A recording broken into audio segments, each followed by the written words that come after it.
آپ نے دیکھا ہوگا کہ ایک بچہ جب چھوٹا ہوتا ہے نا تو وہ ہر کام میں ماں باپ کے ساتھ اتنا اٹیچ ہوتا ہے کہ وہ بات بات کے اوپر نا ماں سے اس بات کے بارے میں ویریفائی کرتا ہے کہ میں یہ کام کر لوں،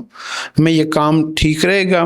حتیٰ کہ بچے ماں سے اتنا یوز ٹو ہو جاتے ہیں کہ وہ واش روم کھاتے ہوئے پیتے ہوئے وہ ایسے ہی آواز لگا دیتے ہیں، مما میں یہ کر لوں، مما میں یہ کر رہا ہوں، مما میں یہ کروں گا، مما میں نے یہ کیا ہے، مما میں نے یہ کرنا ہے۔ تو وہ ہر کام میں اپنی ماں سے نا صرف اس کے سر کی اور اس کے زبان کے نا وہ ڈائریکشن کو دیکھتے ہیں کہ میری ماں میرے اس کام کو اوکے کر رہی ہے یا نیگیٹو منع کر رہی ہے۔ تو وہ اپنے ماں باپ کے ساتھ بچے اتنے یوز ٹو ہوتے ہیں کہ وہ ہر کام میں ان کی رائے کو دیکھتے ہیں کہ یہ کام میرے لیے فائدہ مند ہے یا نقصان دہ ہے۔ تو ماں جو ہے نا اس کے اس عمل کو اتنا پسند کرتی ہے، باپ اس کے عمل کو اتنا پسند کرتا ہے کہ ماں باپ اس کے اس عمل کو اپنی زندگی کا حصہ بنا لیتے ہیں۔ اور یہی وجہ ہوتی ہے کہ جب بچے جوان ہو جاتے ہیں نا تو جوان ہو کر وہ ماں باپ کو پوچھنا چھوڑ دیتے ہیں، ان کی رائے لینا چھوڑ دیتے ہیں، ان کو بتانا چھوڑ دیتے ہیں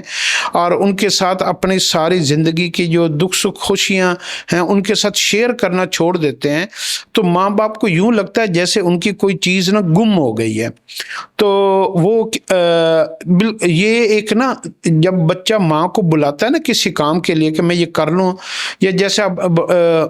گھر میں آپ آتے ہیں تو آپ ماں کو آواز دیتے ہیں، امی ہیں گھر پہ، تو امی کا ہونا اس کو یوں سمجھتا ہے جیسے سب کچھ موجود ہے۔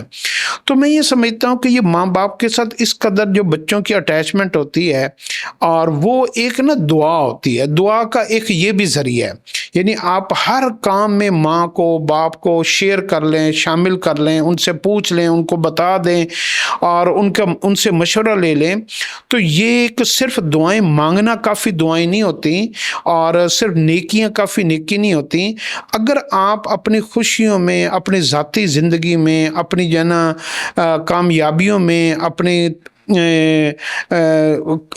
عزتوں میں اپنے ماں باپ کو ساتھ لے کر چلتے ہیں نا اور ان کو ہر بات بتاتے ہیں تو اس سے یہ ہوتا ہے کہ آپ کو نا ایک غائب کی نا دعا آپ کو ساتھ ملنی شروع ہو جاتی ہے، کیونکہ جب بھی وہ آپ سے کوئی خیر کی، کامیابی کی، محنت کی، جد و جہد کی، کاروبار کی، نوکری کی کوئی بات سنتے ہیں تو وہ دل ہی دل میں یا آپ کے پیچھے دعا کرتے ہیں، یا اللہ میرے بچے کو کامیاب رکھنا، اس کو اپنے حفاظت میں رکھنا۔ جیسے ہم سفر پہ جا رہے ہوتے ہیں تو ماں باپ سے پوچھ لیتے ہیں، تو ماں باپ کیا کرتے ہیں؟ ویسے تو آج کل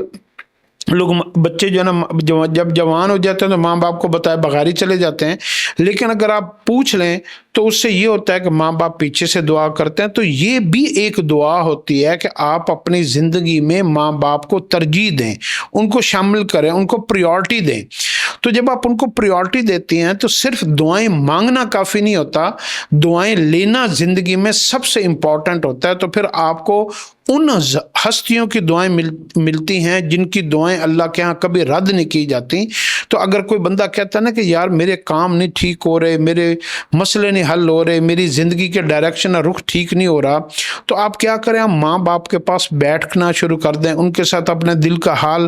شیئر کرنا شروع کر دیں اور اس سے آپ کو ایک غائب کی دعائیں ملنا شروع ہو جائیں گی۔ اس کے اوپر اللہ رب العزت بھی خوش ہوتے ہیں، ماں باپ بھی خوش ہوتے ہیں، اور اللہ نے اپنی رضا باپ کی رضا میں رکھی ہے اور اپنی خوشی ماں باپ کی خوشی میں رکھی ہے۔ اس لیے حدیث میں آتا ہے کہ کوئی بیٹا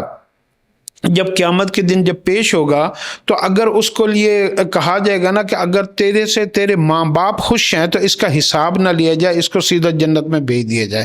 اور کوئی بھی عورت جس سے اس کا خامد خوش ہوگا اس کے بارے میں حکم ہوگا اس سے کوئی حساب کتاب نہ لیا جائے، اس کو سیدھا جنت میں بھیج دیا جائے۔ تو کامیابی دیکھو، اتنی بڑی کامیابی اگر ان رشتوں کے ساتھ جڑی ہوئی ہے تو دنیاوی کامیابیوں میں یہ مددگار کیسے نہیں ہوں گے؟ تو اس لیے ماں باپ کے ساتھ اٹیچ ہوں۔ ایک دعا یہ بھی ہوتی ہے، صرف دعا پڑھنا، دعا مانگنا کافی نہیں ہوتا، یہ اپنے رشتوں کے ساتھ اٹیچ ہو کر دعائیں لینا بہت ضروری ہوتا ہے۔